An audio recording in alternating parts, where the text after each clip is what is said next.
Hello dear students, स्वागत है आप सभी का आपके YouTube channel Hindi English improver में राजेश साहू के द्वारा। डियर स्टूडेंट्स, आज क्लास 12 तो एक्सरसाइज 8 का जो फर्स्ट सेंटेंस है वो है this cloth is superior than that.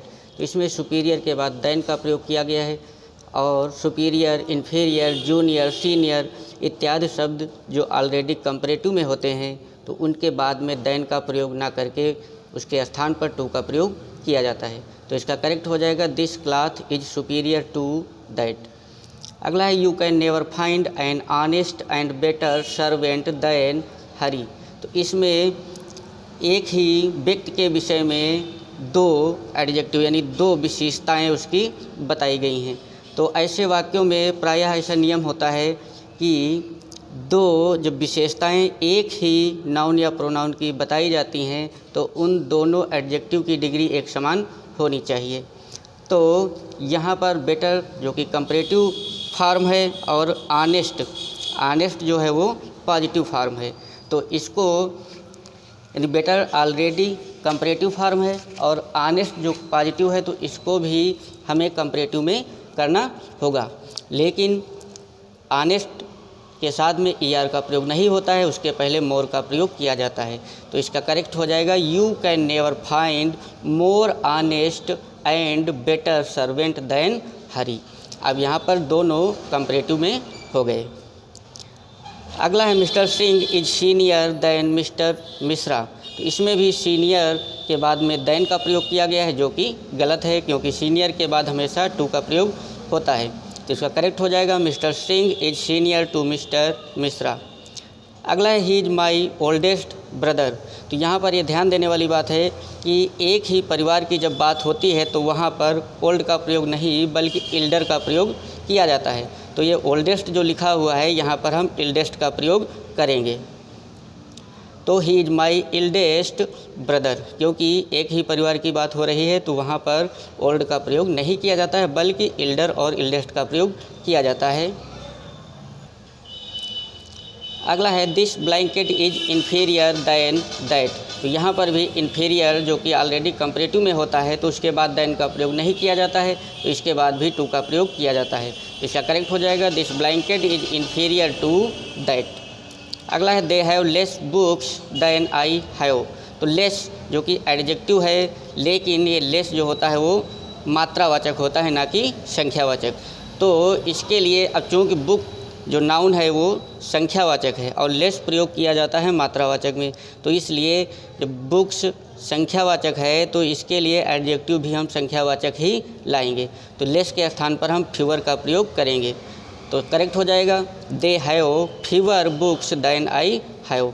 तो फीवर जो है वो संख्यावाचक एडजेक्टिव हो गया। अगला है milk is preferable than coffee. तो प्रेफर और प्रेफरेबल के बाद में भी देन का प्रयोग नहीं किया जाता है, इसके बाद भी हमेशा टू का प्रयोग किया जाता है। तो इसका करेक्ट हो जाएगा milk is preferable to coffee. अगला सेंटेंस है ही इज नहीं होता है बल्कि प्राउड ही तो इसमें एडजेक्टिव का काम जूनियर करता का है, प्रयोग हुआ है, जिसका हिंदी में होता है घमंडी। टू का प्रयोग करेंगे। तो he is junior to my brother. अगला है the streets of Kolkata are wider than Varanasi. तो द स्ट्रीट्स ऑफ कोलकाता अर्थात कोलकाता की गलियां आर वाइडर यानी चौड़ी हैं देन वाराणसी की अपेक्षा। तो वाराणसी की अपेक्षा नहीं, अर्थात हम तुलना एक समान चीज़ों की ही करते हैं। तो हम कोलकाता की नहीं बल्कि कोलकाता की गलियों की तुलना कर रहे हैं, इसलिए वाराणसी की गलियों से ही तुलना की जाएगी। तो इसका करेक्ट हो जाएगा the streets of Kolkata are wider than those of Varanasi. अब यहाँ पर दोज का प्रयोग इसलिए हुआ क्योंकि स्ट्रीट्स यानी जो गलियाँ हैं वो प्लूरल में हैं, इसलिए देन दोज ऑफ वाराणसी का प्रयोग किया जाएगा। और अगर सिंगुलर नंबर होता तो देन दैट ऑफ वाराणसी लिखा जाता है। अगला है he is junior than I. तो जूनियर के बाद देन का प्रयोग नहीं होता है, तो इसका करेक्ट हो जाएगा he is junior to me.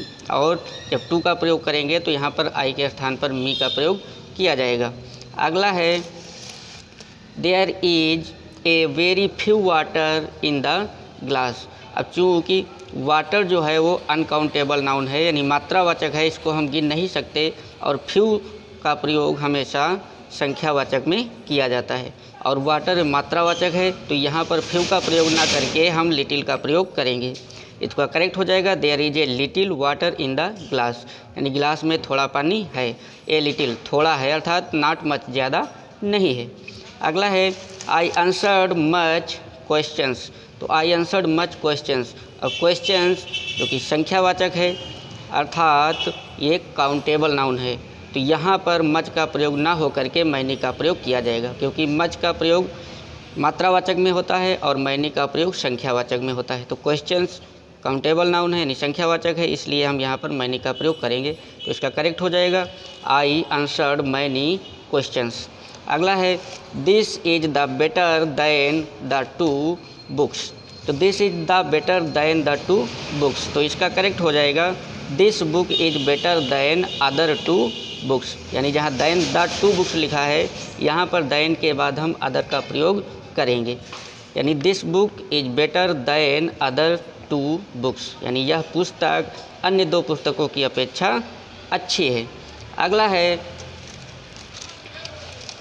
The population of Delhi is greater then Agra, यानी दिल्ली की जो पॉपुलेशन है वह ज़्यादा है दैन आगरा, यानी आगरा से, अर्थात आगरा से नहीं, चूँकि हम दिल्ली की पॉपुलेशन की तुलना कर रहे हैं तो आगरा की पॉपुलेशन से ही की जाएगी, ना कि आगरा से। तो इसका करेक्ट हो जाएगा the population of Delhi is greater than that of Agra, यानी दिल्ली की जनसंख्या अधिक है या महान है than that of Agra, Agra की जनसंख्या की अपेक्षा।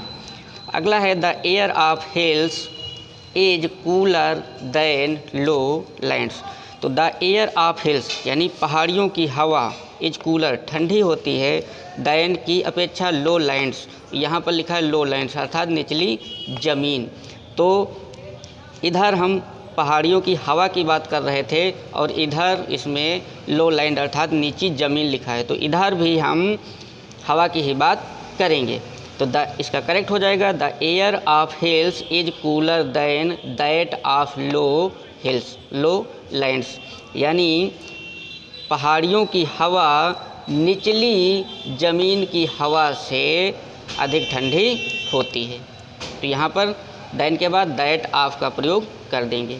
अगला है my all resources are now exhausted, तो यहाँ पर पहली गलती है माई आल लिखा हुआ है, तो इसको करेक्ट करके हम लिखेंगे आल माई, सबसे पहले हम लिखेंगे आल माई रिसोर्सेज आर, और यहाँ पर नाउ एक्सहाउस्टेड लिखा है, तो ये गलत है ग्रामर की दृष्टि से, पहले एक्सहाउस्टेड लिख देंगे उसके बाद में नाउ का प्रयोग करेंगे, तो इसका करेक्ट हो जाएगा आल माई रिसोर्सेज आर एक्सहाउस्टेड नाउ। और अंत में एक अगला सेंटेंस बचता है जो कि लास्ट सेंटेंस है इस एक्सरसाइज का, इसमें लिखा है ही फेल्ट शेम, उसने शर्मिंदा या शर्मिंदगी महसूस की, तो चूँकि फेल्ट यहाँ पर वर्ब है और शेम भी एक वर्ब होती है, इसलिए जब यहाँ पर वर्ब का प्रयोग हो चुका है तो हम फिर नाउन का प्रयोग ही करेंगे, अर्थात हम लिखेंगे ही फेल्ट अशेम्ड, यानी उसे शर्मिंदगी महसूस हुई या उसने शर्मिंदगी महसूस की, तो चूँकि यहाँ पर फेल्ट क्रिया थी इसलिए सेम का प्रयोग नहीं किया जाएगा, जब क्रिया प्रयोग हो जाती है तो वहाँ पर अशेम्ड का प्रयोग किया जाएगा, यानी नाउन का प्रयोग किया जाएगा, तो इसका करेक्ट हो जाएगा ही फेल्ट अशेम्ड। इस प्रकार से एक्सरसाइज नंबर 8 जो कि सिंटैक्स की आधारित थी आपकी एडजेक्टिव पर, वो हल हो चुकी है, बाकी से एक्सरसाइजें भी आगे आती रहेंगी। धन्यवाद।